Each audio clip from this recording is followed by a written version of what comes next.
গুনাহ যাদের চেহারা কালো করে দিছে আমি দাঁড় করাই?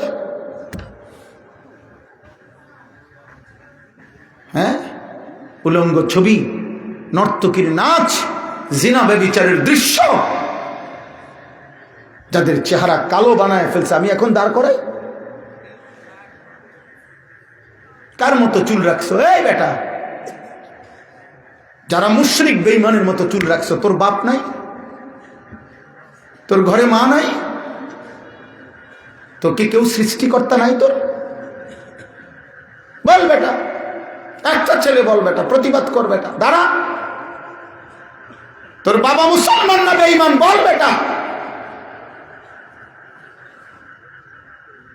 যারা বেঈমানের মতো চুল রাখছো, একটা বেঈমান, ওই ইহুদির বাচ্চারা, ওই খ্রিস্টানের বাচ্চা বেঈমানরা কোনোদিন তোদের মৃত্যুতে এক ফোঁটা চোখের পানি ফেলবে না, এক ফোঁটাও না। বরং গুলি করার সুযোগ পাইলে প্রথম গুলি তোর বুকে মারবে।